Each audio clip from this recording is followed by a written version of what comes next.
Hi. So I just thought I would share my weight loss journey with other people in case it might help somebody else. I'm not sure. Uh, at one point, I was 312 pounds and I'm 5'11 and a half, so you can imagine what that looked like. And yeah, so let me tell you about my journey. And just disclaimer, I'm not a medical professional. I'm not a doctor. I'm just a regular guy who's tried about everything out there. And I'll share with you what worked for me, might not work for you. And of course, the big disclaimer, check with your medical professional or a nutritionist or something before you try any program. That's what they always say, right? Okay, so let's see, it's probably 17, 18 years ago actually, and I hit 312 pounds. And about that time, my youngest daughter asked me to go for a bike ride with her. And we had these old beat up bikes in the garage. And I always tried to do anything active with the kids if they wanted to do something. So I'm like, sure. So we get on the bikes and we're just going around our city block, which is a half mile. I could not move. I guess I hadn't realized how out of shape I was. To do a half mile took me so long. My daughter was back inside watching TV before I finished the loop. So that was a real wake up call to me. And so I started bicycling. That's where I started, walking and bicycling and trying to get myself alive again, basically. And really realized, it made me start to look at it and go, hey, I'm living a totally unhealthy lifestyle. I was working terrible hours in a high stress job, often coming home and chugging a couple beers, eating all kinds of ultra processed, not the best foods, and not realizing even what I was doing to myself that way. But I did know my job was stressful, my hours were terrible, and so I changed jobs. I took avenue with less chance of promotion, but I was much happier doing it, way less stress, better hours. That in itself made a big difference. I realized not everybody will have that opportunity. I got lucky there. All right, so then how do I deplete this weight problem is obviously a problem. So I start on my own, thinking exercise is the answer, and I start bicycling more and more. And at some point, believe it or not, I got up to where I could do an 80-mile or 100-mile bike ride. Just take that bicycle out and go and be gone most of the day and come back. And I didn't understand the impact of that long term. That may not help with weight loss because well, it makes you hungry for 2 or 3 days afterwards, right? That's a huge expenditure of calories, and it can make you really go out of control if you're eating. However, what I did, increased exercise, job changes, getting more sleep, it did make an impact. And also I started counting calories, which is old school, I guess. But I started counting the calories and figured out about what took off about a pound a week. And I would say probably in a year and a half or so, I had lost 40 pounds. And then in 2 years or so, I probably made it down a good 60 pounds. And from there, I've kept it off. But it has been a battle to keep that weight off. And I also, at the same time, been always trying to take it down another 40 or 50 pounds. So it has been a fight. So I can tell you I've tried about everything out there, just mostly to keep from blowing back up and going back up to that 312. I've had pretty good luck keeping myself between 50 and 60 pounds, lost since that 312 pound weight. But it is a battle. The struggle has definitely been real.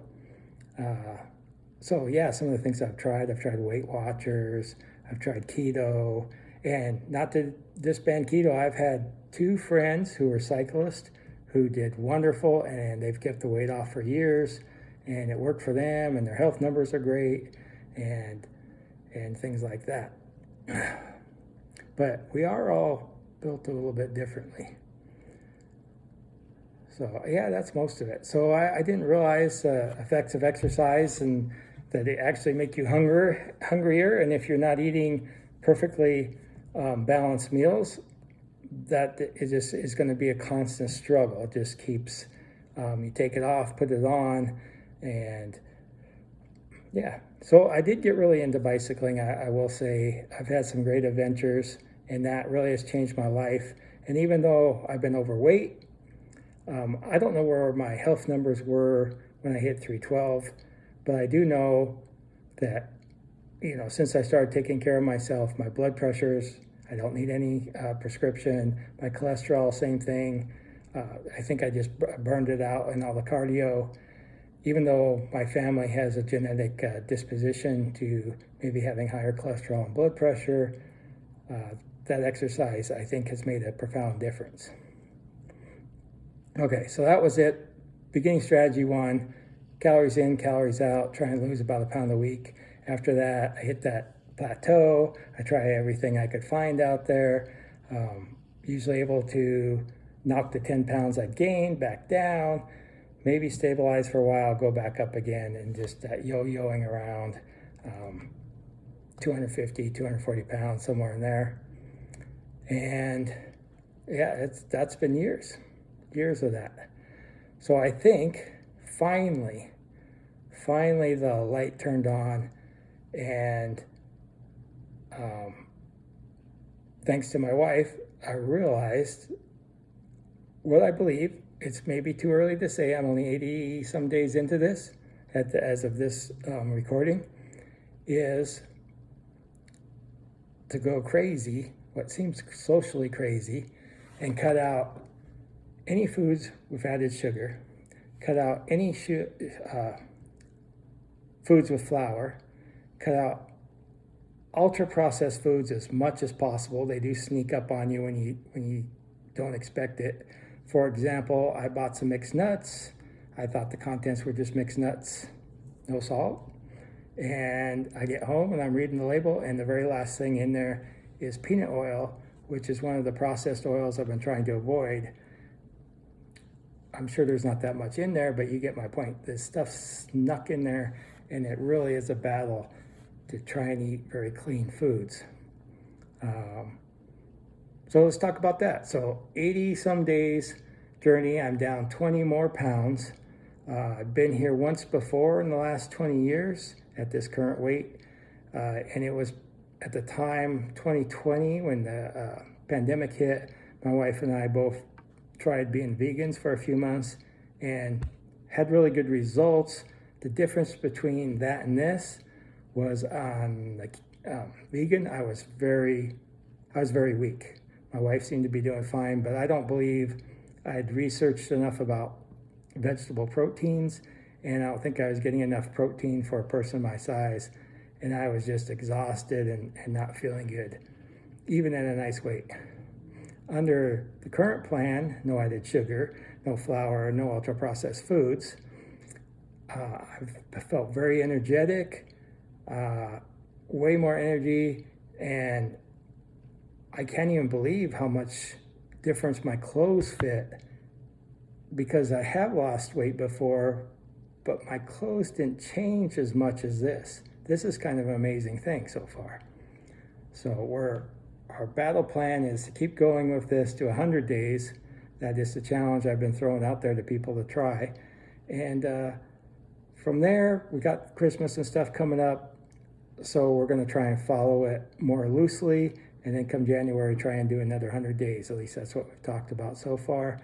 And maybe from January on, we'll keep going. Challenges with throwing away the no added sugar and ultra-processed food. Well, ultra-processed food's almost a social norm right now. And to not eat that kind of stuff is almost weird. Even back when I hadn't discovered this, and I take my lunch to work a lot because it saves money, and compared to other people around me, I was eating so much healthier. I almost always brought a bag of fresh vegetables, some kind of lean protein, and people would walk in the break room and say, "Hey, Ben, are you on a diet?" I'm like, "No, this is my normal lunch." And I did that for years, and that also probably had a good impact on my overall health. Lots of fruits and vegetables, even with the ultra-processed food snuck in and the other things snuck in and the fast food and all that stuff that the average American eats. It's an American diet. So I will say I probably was eating more vegetables than a lot of my peers, my coworkers, and a lot more fruits and grains, whole grains and stuff than they were even then. But now we've gone really crazy on this this new plan. So yeah, social norm to eat ultra processed foods and eat things with sugar in them. When you go to someone's house, you don't bring a bag of kale, right? If they're invited you over to dinner, you don't show up with a bag of kale. You might show up with a nice wine, which alcohol you cannot consume during this. Or you show up with a pie or a cake or something. There's your sugar. And like we just went through a huge family get together and everyone's eating cheesecake and my wife and I were not. And I think probably people are like, these two have gone weird. But again, you know, like I say, we're just starting off 100 days, see how we do. So far, very positive. Another thing, so the large food companies out there, they're just out to make a profit. That's the American way too. They know what they're selling is not good for us. And one of the things I found out was if you see labels on food that make health claims, this lowers your cholesterol, or this has high protein, or low fat, whatever it is, that's probably ultra-processed food. There's a very good chance if you read the ingredients list, you're going to want to put that thing back. And yeah, because when you walk down the produce aisle and you go buy the apples, there's not a sign that says high fiber. And when you walk by a head of cabbage, there's not a sign that says may reduce your cholesterol. So those things that have those promotions, that marketing, those are usually the ultra-processed foods because that's where companies make their money. And that's sad. So there's all kinds of consequences because of those, the ultra-processed foods and the sugar out there. Our obesity rate is growing. You can Google what percent, it's huge. Our rate of diabetes in kids and adults is growing. Colon cancer in younger adults now is increasing. And the list just goes on and on and on. So we're being poisoned, and there's a better word for it. It's a slow poisoning, and I feel like a schmuck because I was just suckered as much as all the other Americans out there. All that advertising and marketing, and oh, you need to drink a protein drink after you work out, and all those gimmicks to get us to buy more, they work.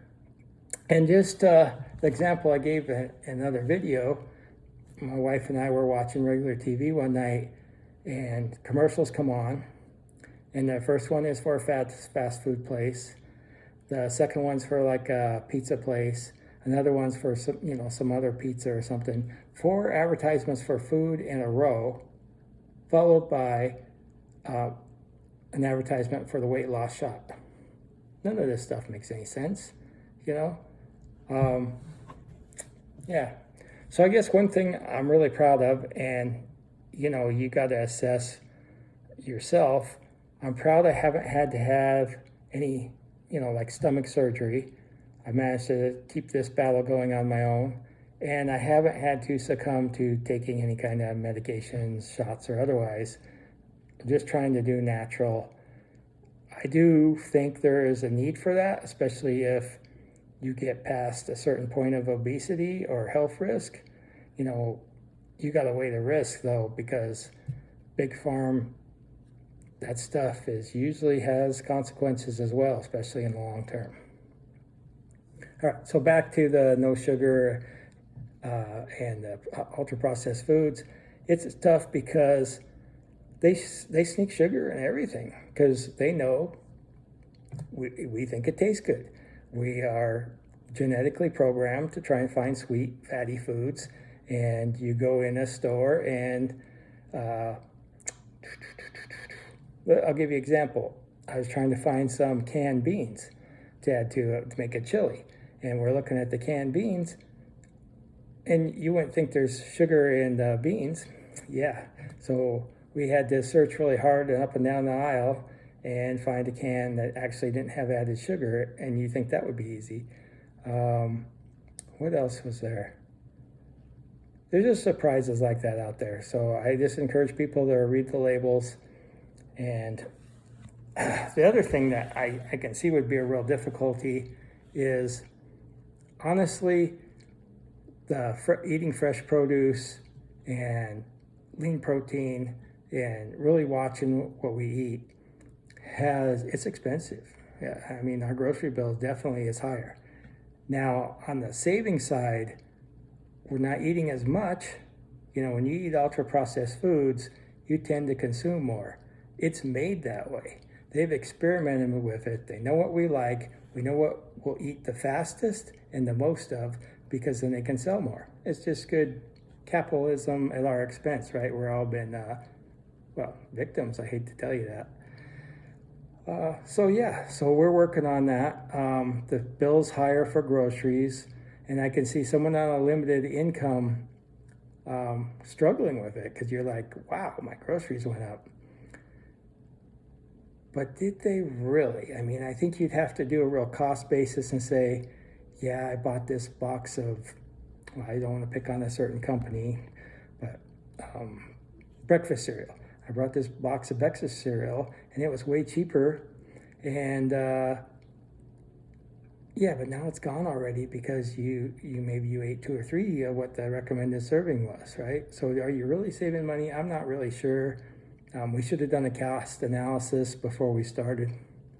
But I can tell you our tab is higher. But then again, like I said, we also are eating less, so it's kind of a weird effect. So what are we eating? All right. Breakfast, usually oatmeal, and the oatmeal we add usually 6 ounces of berries or some kind of fruit, mostly berries.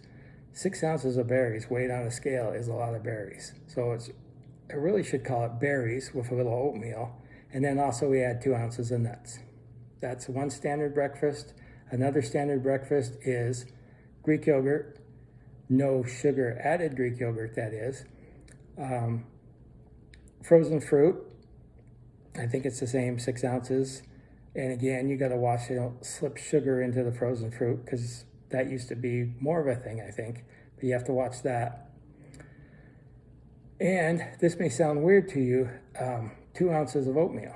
So and the 2 ounces of nuts, and you just stir it all together.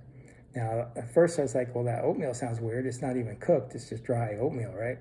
But once it's in the yogurt, it tastes really good and adds a really good consistency to it. Another breakfast, well, there's some other breakfasts too. I won't get into that. But those are our 2 standards. And then lunch is also a fruit. So we have our fruit or berries at breakfast and a fruit at lunch as well.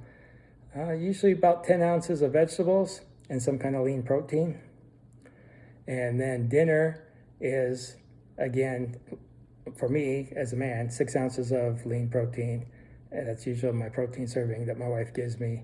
And 10 ounces of vegetables. And that's the plan.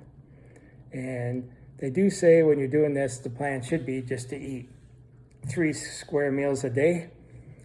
And those are really big meals. When you eat 10 ounces of vegetables, you're full for a long time, especially with some lean protein. At least I am. And yeah, they sell 3 meals a day, no snacks. And if you need a snack, the guidance is go have 4 ounces of vegetables. Well, I usually don't do that. I usually will have another fruit or a handful of nuts, 1 ounce of nuts. which I have to watch the nuts because if they're salted, that's one of those foods I could eat the whole bag. So the saving grace has been to pre-measure those, put them in ounce packages or in packages of 1 ounce each, and just grab a 1 ounce, and then I know I've had my snack. But probably would have even lost more weight without that. And what else do I want to tell you on that? That's the basic plan. Try to eat a variety of foods. I counted it the other day. We're basically eating things from 28 different plants, at least on an average week. That's what I counted. It might be more than that, I'm not sure, but that's what I counted currently in our house and currently what on our food plan. The other key to this success is on this, I can see already, is not to be caught off guard. So we spend a lot of time, I really should say my wife spends a lot of time preparing and planning ahead what we're going to eat so we don't get caught with nothing to eat and then resort to ordering out or going out to eat or something. So that takes a lot of planning and a lot of effort. Even when we traveled a few times in the last 80 days, and the success there was to make sure we had a cooler in the car. We had things like some string cheese in there. We have nuts, cut up apples, bags of fresh vegetables already washed and ready to go, raw vegetables. And that made all the difference. I actually lost more weight on the weeks we traveled than on the weeks we were home.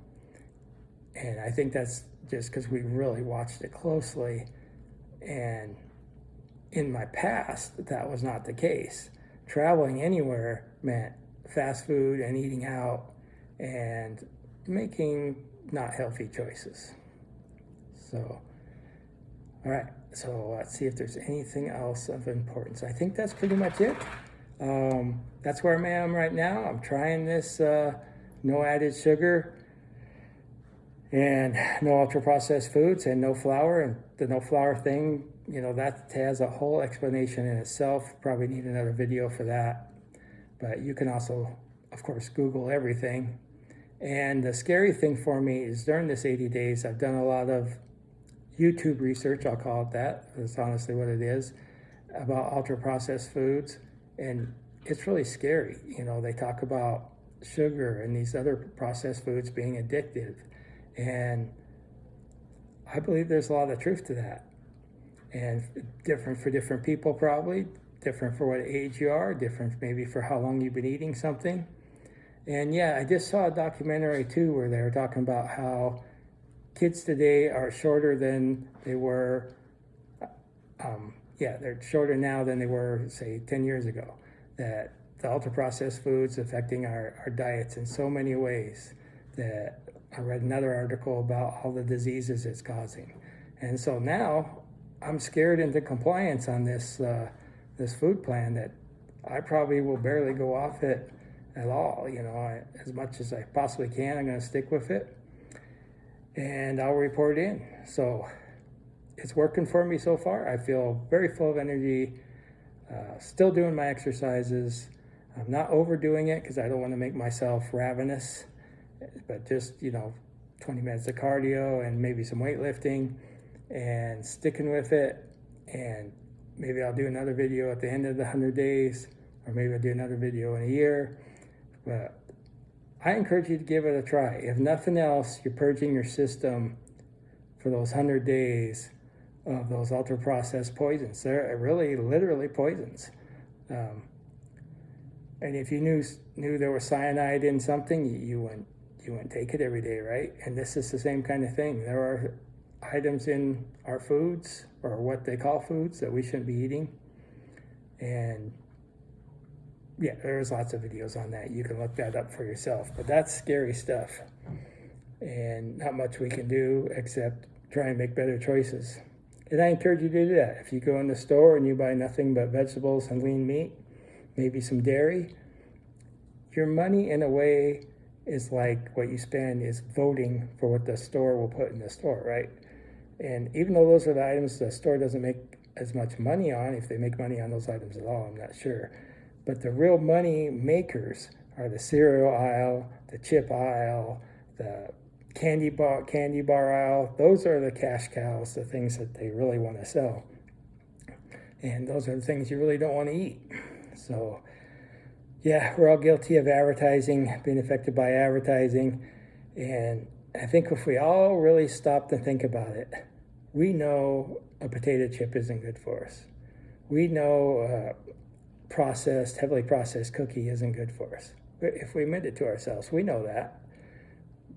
But we've been trained and taught, and it's part of our social fabric that we eat that stuff. It's part of our culture. And I guess that's been happening for years, right? Since probably the 1970s, it's been escalating. So something to think about. Anyway, I got to get off of here. Try it 100 days. No added flour. There I go. No added sugar, no flour, and no ultra-processed foods. It might take you a while just to kind of wean yourself down depending on your dependency level. And people do have dependencies. And I'm not saying you do. Some people do. Give it a try. Let me know how it goes. And I'll try and check in and let you know how my success was or wasn't.